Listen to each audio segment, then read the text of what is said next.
Hi guys, I'm Jamie. If you don't know me, I'm what I consider a beginner gardener. We bought our first home in the fall of 2019. So this is April of 2022. So far I've had two gardens, and the first year was not super bountiful. The second year was drastically better, but still not what I would consider bountiful. But going into my third year, I have learned so much. There's so much I still need to learn and that I am still working on, but I am super excited for this year because I do have a little bit more knowledge going into this season. And I don't know if you guys have heard anything about this, but if you haven't, you should go online to MI Gardener. He has a website, a YouTube channel, Instagram. He has several different platforms, but he is a gentleman from Michigan, where I'm originally from. I'm currently a transplant into Indiana, but um, back in 2017, he had um, germinated a seed of the giant crimson tomato from 1929. This seed was like 87 years old. And a lot of our plants, our food, over the years have been kind of bred out of existence. They've become extinct. We have lost a lot of genetic diversity in our food sources. And so this seed, based on Luke's research, which is the MI Gardener, probably hasn't been seen in probably 40, 45 years. And so this variety was extinct. He ended up finding this package of seed in a old shadow box that had come out of I think it was a seed company. And out of the whole packet, he was able to germinate two seeds. The roots started growing, but only one of them actually survived and sprouted into a seedling.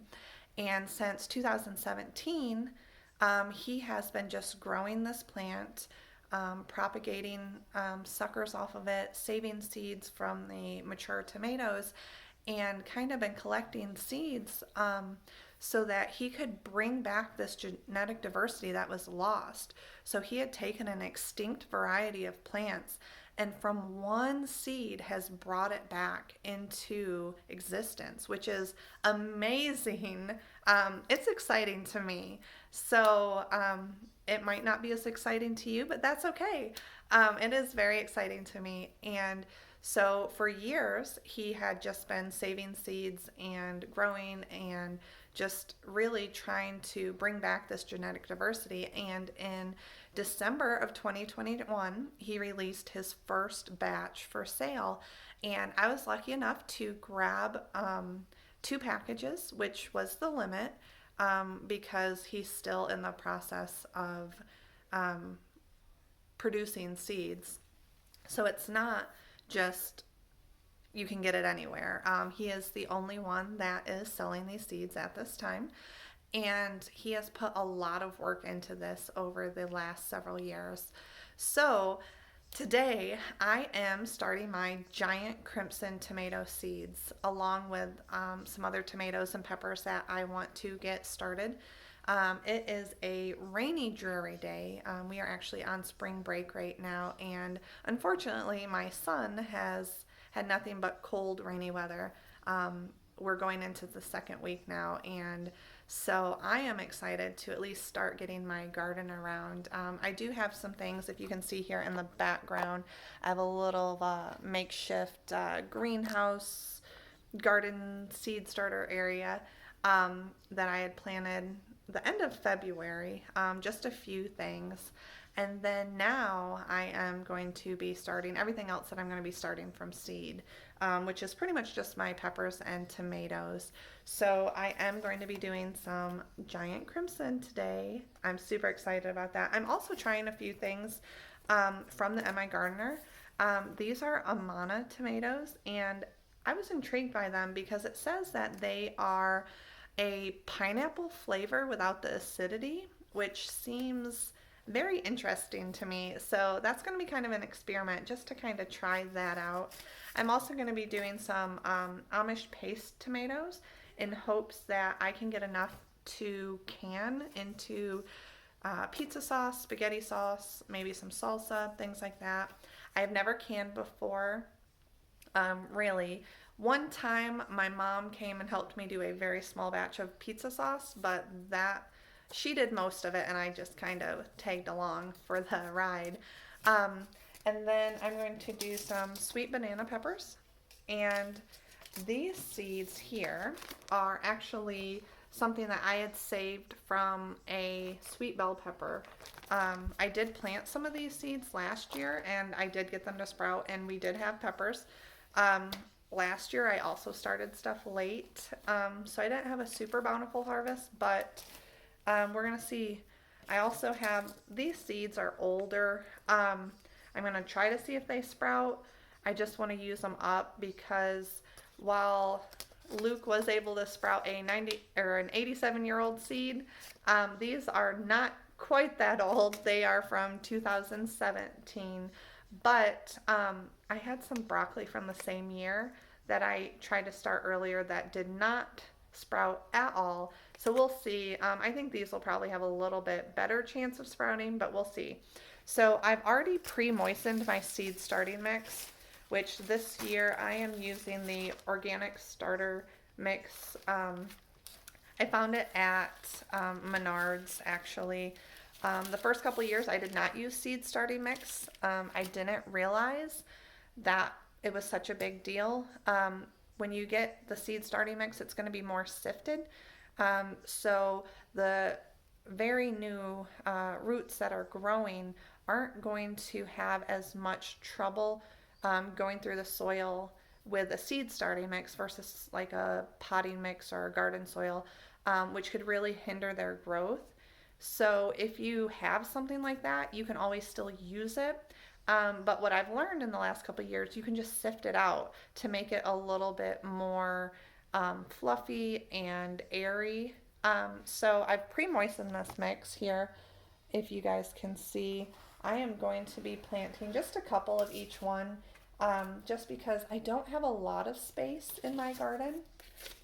So I'm still learning, still experimenting, and just doing what I can. So these seeds, depending on the variety of vegetable you're planting, can be very, very small. So what I'm just going to do here, I have a pen.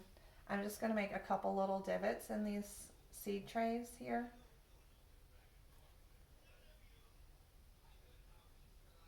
And then I am going to plant them up. I'm also going to, I have my giant crimson here.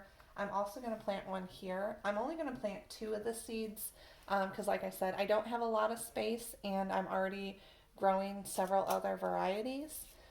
Once these do sprout, and I'm going to plant most of my stuff in my garden, but my giant crimsons I am going to actually put in a pot this year. I'm going to do some container gardening with them, just because I want to save the seeds from these, and if I have it with all my other tomatoes, there is a possibility of cross contamination, and I am trying to eliminate that. I am going to take these and I am going to, once they have blossoms, I am going to bag those blossoms, and I will have to hand pollinate them. So I just put the seeds in. I'm just going to put a light layer of soil over the seeds that I just planted. I'm going to finish planting the rest of these seeds, and then I actually, for my peppers and tomatoes, if you guys come back with me here, this top one, I already have my heat mat plugged in. You don't really need a heat mat for a lot of your vegetable seeds, but peppers is something that really benefit from it, and tomatoes, it can be helpful as well. I have my grow lights on here. I have them on different layers. So I am super excited to get this started.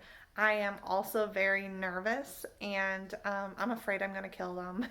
But both years I did have tomatoes grow. They were successful. My first year, like I said, I got them started super, super late. So I believe if I started them earlier, I would have had more success. But I did get some tomatoes to maturity. And last year, I had started some plants, and then my mother-in-law had given me some, which hers were much more farther along than mine were when I was ready to plant them in the garden. So I ended up planting hers, which it ended up, all of hers were cherry tomatoes, which I did not know. So last year, I had a lot of cherry tomatoes. So this year I am going to try these new varieties and the giant crimson. I will keep you guys updated on the success of this. I am hoping that just like in the past 2 years, my tomatoes do sprout and I can bring them to maturity because this is super exciting, guys. Saving this genetic diversity of this plant is something that we should all be trying to do. Not just this plant, but just our food sources and our plants and vegetables in general. We should just really try to save the genetic diversity. And I am so excited. So thank you guys for watching, and I will see you guys later.